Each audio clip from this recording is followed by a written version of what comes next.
बिस्मिल्लाहिर्रहमानिर्रहीम। मैं हूं डॉक्टर शिराज, आप देख रहे हैं मेरा यूट्यूब चैनल। आज की लाइफ स्टॉक बिजनेस सेशन में मैं आपको खुशामदीद कहता हूं। आज के हमारे सेशन का टॉपिक है कि कुर्बानी के लिए जानवर कैसे तैयार किए जा सकते हैं। तो आज के इस सेशन में मैं आपको बताऊंगा कि आप किस तरह से बकरे, कटड़े और बछड़े कुर्बानी के लिए तैयार कर सकते हैं और बेचकर कीमती मुनाफा हासिल कर सकते हैं। तो आज की इस वीडियो को अगर आप मुकम्मल देखेंगे तो इसमें मैं आपके तमाम सवालात, जिनमें कि हमने कौन कौन सी मेडिसिन यूज़ करनी है और कौन कौन सी खुराक यूज़ करनी है और कितने दिन के लिए यूज़ करनी है और हमने कितना अरसा के लिए जो है फैटनिंग का प्रोटोकॉल लगाना है। तो इंशाल्लाह आज अगर आप मेरी वीडियो को मुकम्मल देखेंगे तो आपको इन तमाम सवालात का जवाब मिल जाएगा। तो सबसे पहले आप मेरी एक बात ज़हन नशीन कर लें कि जब भी आपने फैटनिंग का बिज़नेस करना है या जानवर को फरबा करने का बिज़नेस करना है तो ये प्रोटोकॉल सिर्फ 2 माह का होता है, 60 दिन का। तो अगर आप 2 माह के अंदर अंदर अपने जानवर को फरबा कर कर सेल करेंगे तो आपको इंशाल्लाह इससे मुनाफा हासिल होगा। अदरवाइज़ अगर आप इससे ज़्यादा अरसे के लिए रखेंगे तो जब भी आप कैलकुलेशन करेंगे तो ये आपके लिए बिज़नेस काबिल मुनाफा नहीं होगा। तो सबसे पहले हम बात करेंगे कि हमें जानवर कैसे चाहिए। हम बकरों की बात करें तो पंजाब में आपने कोशिश करनी है कि आप जिस एरिया में आप रहते हैं तो आपने जानवर वो ख़रीदना है जिसकी आपकी जो आबो हवा है, आपका जो मौसम है, जिसकी वहाँ से मुताबिकत हो। तो हमारे पंजाब में साउथ पंजाब में स्पेशली जो राजनपुरी नस्ल है ये माशाल्लाह काफ़ी इसकी अडॉप्टेबिलिटी अच्छी है। इसके अलावा आप कह लें कि मक्खी चीनी जो ब्रीड है वो भी माशाल्लाह काफ़ी अच्छी है और बीतल लायलपुरी का भी माशाल्लाह से जो मेल है वो भी बड़ा अच्छा तैयार होता है। तो इसके अलावा अगर मैं बछड़ों की बात करूं तो हमारे पंजाब में 2 ही ब्रीड्स हैं जिनको ज़्यादा चाहत है जिनकी, उनमें साहिवाल और चोलिस्तान। और सिंध में आप लाल सिंधी और कुछ और भी ब्रीड्स हैं वहाँ की लोकल, जो कि माशाल्लाह से तैयार आप कर सकते हैं। और इसके अलावा आप अगर बलूचिस्तान की बात करें तो वहाँ पर भी काफ़ी खूबसूरत जानवर हैं जिसमें दाजल और काफ़ी और ब्रीड्स हैं। तो आपने अपने इलाके के हिसाब से ही ब्रीड सेलेक्ट करनी है ताकि आपका जो जानवर है वो अच्छे तरीके से माहौल से अडॉप्टेबल हो और वो कुर्बानी के लिए जल्द अज जल्द तैयार भी हो सके। तो अब जब आपने जानवर ख़रीद लेने हैं तो मैं आपको बताऊंगा कि आपने किस तरह से प्रोटोकॉल स्टार्ट करना है। तो सबसे पहले आपने जानवर की डिवर्मेंट करनी है, तो उसके लिए आपने उसको कोई भी किसी कंपनी का जो सिरप है वो पिलाना है ताकि उसके जो अंदरूनी कीड़े हैं वो ख़त्म हो सकें। तो उसके बाद आपने जानवर को एक इंजेक्शन होता है आइवरमेक्टिन वो लगाना है ताकि जो उसके बैरूनी कीड़े हैं वो ख़त्म हो सकें, जिसमें जुएँ और चिचड़ वगैरह होते हैं। तो जब आपका जानवर जो है अंदरूनी और बैरूनी कीड़ों से पाक हो जाएगा तो फिर आपने 60 दिन का अपना प्रोटोकॉल स्टार्ट करना है।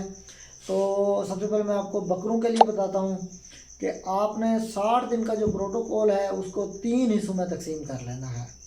तो 20-20 दिन के जब 3 पार्ट कर लेंगे तो आपने क्या करना, पहले 20 दिन आपने आधा किलो खुराक डालनी है और एक टाइम पे आपने सब्ज़ चारा डालना है। अगले 20 दिन में आपने क्या करना है, उसको 1 किलो खुराक फी जानवर रोज़ाना की बुनियाद पे डालनी है और एक टाइम पे आपने चारा डालना है। आप देखेंगे कि आहिस्ता आहिस्ता जानवर आपका खुराक खाएगा और चारा कम खाएगा। तो जो लास्ट 20 डेज़ होंगे, जो लास्ट 20 दिन होंगे, उसमें आपने जो जानवर की फीड है वो 1.5 किलो फी जानवर रोज़ाना की बुनियाद पे कर देनी है और आपका जो जानवर है वो चारा बिल्कुल कम खाएगा और ज़्यादा फीड खाएगा। उससे क्या होगा कि आपके जो जानवर की जो फीड कन्वर्शन रेशो है वो बढ़ जाएगी और आपका जानवर ज़्यादा वेट गेन करेगा, ज़्यादा जल्दी वज़न हासिल करेगा और जल्दी से तैयार हो जाएगा। तो इसमें आपने एक चीज़ का ख्याल रखना है कि जब भी आपने जानवर लेना है कुर्बानी के लिए तो उसमें आपने जानवर को चेक करना है कि वो कन्फर्म 2 दोंदा या 2 दांत वाला जानवर हो या फिर वो आपको यकीन हो कि वो दोंदा कुर्बानी से पहले पहले हो जाएगा। तो अदरवाइज़ आपका ये जो बिज़नेस है वो फ्लॉप हो जाएगा। तो उसके बाद मैं आपको बताऊंगा जो कट्टे और बछड़े हैं उनको आपने किस तरह से तैयार करना है 60 दिन के अंदर। तो उनके लिए आपने यही पैटर्न रखना है कि आपने उन 60 दिनों को 20-20 दिन में तकसीम कर लेना है 3 हिस्सों में और उसके बाद आपने पहले जो 20 दिन है उसमें आपने उसी तरीके से एक टाइम पे सब्ज़ चारा डालना है और एक टाइम पे आपने जानवर को 2 किलो आपने खुराक डालनी है। और दूसरे 20 दिन में आपने जानवर को एक टाइम पे उसी तरह सब्ज़ चारा डालना है और दूसरे टाइम पे आपने उसको 3 किलो खुराक डालनी है। और जो तीसरे और आखिरी हमारे 20 दिन होंगे उसमें आपने उसको 4 किलो खुराक डालनी है एक टाइम पे और एक टाइम पे सब्ज़ चारा डालना है। तो इस फार्मूले के तहत हमने देखा है कि कट्टे और बछड़े रोज़ाना की बुनियाद पर 900 ग्राम से 1000 ग्राम तक वज़न करते हैं और इससे ज़्यादा भी कर सकते हैं। तो अगर आप इसी हिदायत की बुनियाद पर जानवर पालेंगे तो इंशाल्लाह आपके जानवर अच्छे तैयार भी होंगे और आपको नफ़ा भी देंगे। और आखिर में मैं आपको बताता हूँ कि जो आपने घर में वंडा तैयार करना है उसमें आपने कौन कौन से अज्जा और कितने कितने डालने हैं। तो मैं सिर्फ आपको 5 अज्जा बताऊँगा जिसमें आपने गंदम लेनी है, वो बिल्कुल खुश्क होनी चाहिए, और मकई लेनी है, वो भी बिल्कुल खुश्क होनी चाहिए। तीसरे नंबर पर कपास के जो पेवे होते हैं वो लेने हैं आपने, और नंबर 4 पे आपने मीठा सोडा डालना है इसमें, और नंबर 5 पे आपने इसमें मिनरल मिक्सचर या डीसीपी भी डाल सकते हैं। तो मैं आपको 40 किलो वंडा तैयार करने का फार्मूला बताऊंगा, तो आप उसी फार्मूले से जितना चाहें आप बना सकते हैं।